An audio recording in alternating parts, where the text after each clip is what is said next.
When the camera started rolling, nobody expected Burkina Faso's President Ibrahim Traoré to drop a bombshell that would send shockwaves across continents. And in less than a minute, the entire room was in chaos. It began in a packed hall in Ouagadougou, where reporters from across Africa had gathered for what they thought would be a routine press briefing. Ibrahim Traoré, known for his bold stance against Western interference, stood behind the podium in his signature military fatigues. His voice, calm but piercing, carried a weight that demanded silence. Journalists shuffled their notes, expecting talk of regional security, gold exports, or foreign aid. But in the blink of an eye, the conversation took a turn, so shocking that one reporter dropped his pen and froze mid-sentence. Traoré's tone shifted. He leaned slightly forward, almost conspiratorially, and uttered words that no one in the room had prepared to hear. Some truths are hidden, not just from nations, but from families themselves. Cameras zoomed in. Microphones strained to capture every syllable. He paused for a breath, long enough to create an unbearable suspense, and then mentioned a name that had no business appearing in an African presidential press conference. Donald Trump. The audience's eyes widened. Was he about to talk about politics, trade deals? No.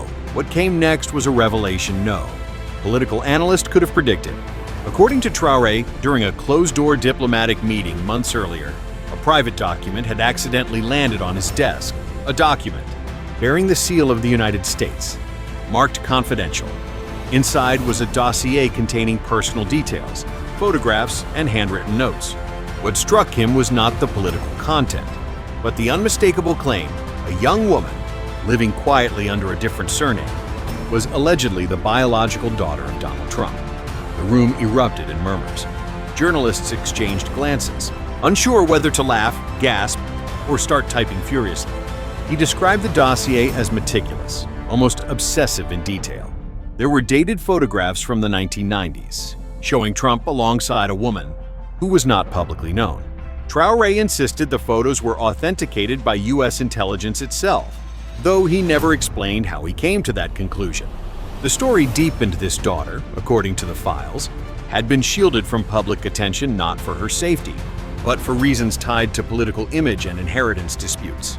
Traoré's voice hardened as he accused Westerns, powers of burying personal scandals while lecturing other nations about transparency. Then came the part that changed the atmosphere in the hall from curiosity to chaos. Traoré said that when he confronted a senior U.S. diplomat about the document, the reaction was explosive. In just 47 seconds, that official went from calm diplomacy to shouting, threatening, and abruptly ending the meeting. According to Traoré, the outburst was so fierce that 2 aides had to escort the diplomat out of the room. The claim wasn't just about the existence of this daughter. It was about how desperately someone wanted the story buried. He recounted how, after that meeting, strange things began to happen. His personal phone received late-night calls from blocked numbers. Anonymous letters appeared at his office, warning him to stay in his lane. His travel plans were suddenly leaked to obscure blogs in the US and Europe, accompanied by thinly veiled threats. Traoré, however, seemed more amused than intimidated. If they are this afraid of the truth, he told the press, then the truth must be worth telling. The journalists were now hanging on his every word. Even the skeptics, those who thought Traoré was just playing to his anti-Western base, were visibly unsettled. The president began drawing parallels between this alleged cover-up and other historical instances, where powerful families erased members from public records, royal bastards hidden in castles, heirs disinherited to protect dynastic image.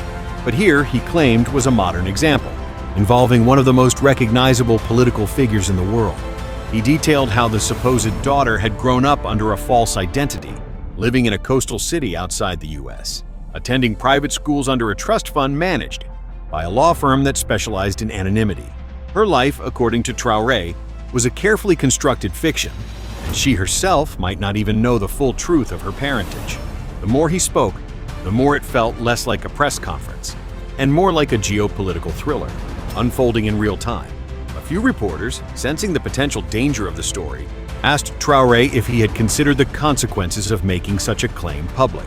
His answer was immediate: "I am not afraid of men who hide behind power." He went on to suggest that African leaders were too often lectured by Western politicians who presented themselves as morally superior, yet who engaged in cover-ups that made their criticisms ring hollow. This was, he hinted, why the U.S. diplomat's reaction was so violently defensive. By this point, social media was already ablaze. Clips from the press conference, some only a few seconds long, had gone viral on TikTok and X. Headlines screamed about Traoré's Trump, revelation and 47 seconds of fury. Analysts scrambled to verify the claims, while official U.S. spokespeople offered vague, dismissive statements about unsubstantiated rumors. But the damage was done. The story had escaped the walls of the press hall, and now the whole world was whispering. Traoré's team, perhaps anticipating the backlash, released still images from the dossier online. The pictures were blurry but intriguing enough to fuel speculation without confirming anything outright. Conspiracy theorists dove in headfirst, matching facial features, comparing timelines, and even analyzing shadows in the photographs. Cable news in the U.S. devoted entire segments to debating whether this was a masterful political troll or a dangerous diplomatic provocation. Meanwhile, the alleged daughter remained silent. No public statement, no social media activity. Some claimed she had been moved to an undisclosed location. Others believed she was completely unaware of the storm brewing around her. Traoré, however, continued to stoke the flames, hinting that he might reveal her name if Western arrogance persisted. Each time he spoke, the tension climbed higher. Diplomatic relations between Burkina Faso and the U.S. grew tense. Scheduled cooperation meetings were quietly postponed. American aid packages faced technical delays. Behind closed doors, other African leaders debated whether Traoré's move was reckless or brilliant. Was he risking international backlash, or was he showing the world that even the most powerful nations could be confronted?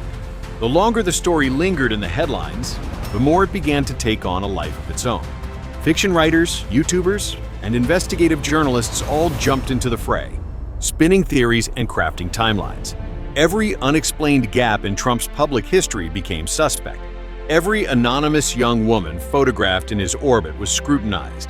The narrative had grown beyond Traoré's control, and perhaps that was his goal all along. And so the world waits. Is this just a calculated stunt by a defiant African leader? Or is there truly a hidden chapter in the Trump family saga? Whether the truth ever surfaces or not, one thing is certain: those 47 seconds of fury will be replayed for years to come. If you want to stay ahead of the curve on explosive revelations like this, make sure you hit that subscribe button and turn on notifications, because the next shock might drop when you least expect it.